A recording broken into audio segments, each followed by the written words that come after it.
is ready. Could you tell the congregation? Come on, you had that really good one. If you will, I will.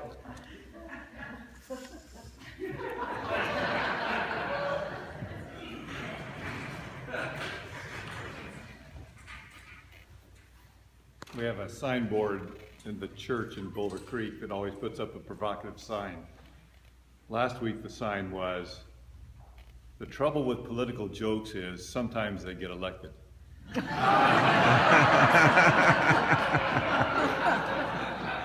we had more time, John and I would do a joke off for you. And since there are 7 Presbyterian pastors, we could probably go all day. So, when we knew, why don't you stand together? When we set this date and we knew we wanted to honor you, we went to the Plostries, who are your very close friends. John, you married them. They love telling the story that John said to them, "You really shouldn't get married. You're not going to be compatible." And I think they love that. You never heard that? Oh, you should talk to them about it.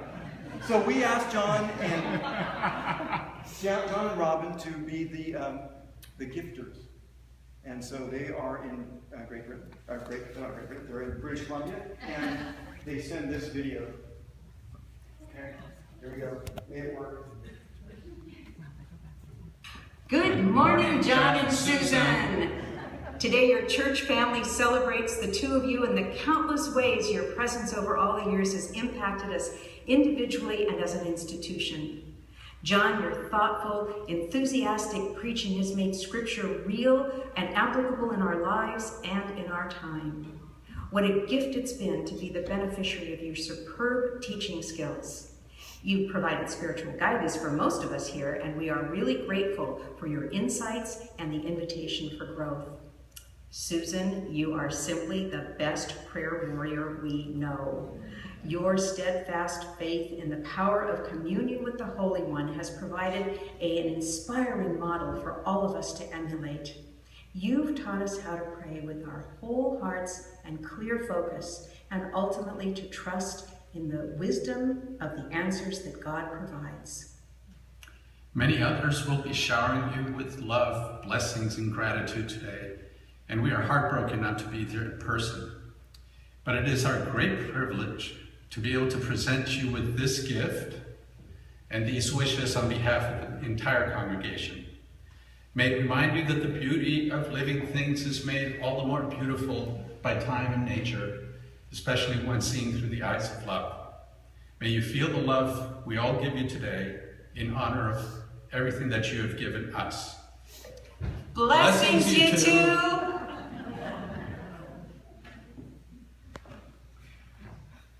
So come on. This has been hand carried by Ginger, the Vanna White of Valley Refugee. And there's a story and a video that can come with that. We'll talk about that later. There you go. I know, it comes with a lot of love. And when you said you were going last week, when we met in the ladies' room, and you said you were going to John Robbins. Oh my. I have no idea. Woo. Thank you. Thank you. So beautiful. Thanks for the gift. We are going to put this out on the table out there because there are some folks who didn't have a chance to write their letters. And so that'll be outside. And if you didn't get a chance to put them in here, you can put them in. And there's also stuff to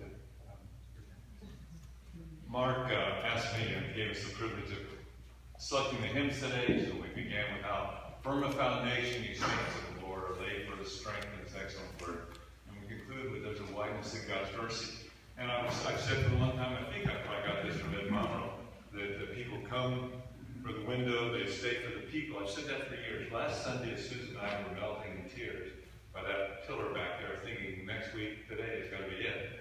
I added one more thing. People, and I told Mark this after church, people come for the window, they stay for the people, and they stay for Mark's messages and Cheryl's messages, holding forth the word of life. Did you hear a word of life this morning? Thank you, Mark. And thank you, Cheryl. I wish I had a long time just to give examples of your love for us, our love for you. Maybe just one. Cheryl preached a sermon on something like the confessions of an ex-perfectionist. And I'm sitting over there, and she sits down, and I have to follow her. And I walk out, And I say, Cheryl, I don't get it. You just said you're no longer a perfectionist, and you just preached the perfect sermon. So, what we want to do is like our usual send-off here, and then John will bring the benediction, and the choir's going to sing the benediction. So I'm going to ask everybody to stand up for a moment. You might want to grab a hymn book and put it back after. It's in the program. It's in the Oh, program. it's in the program, thank you. It's in the program.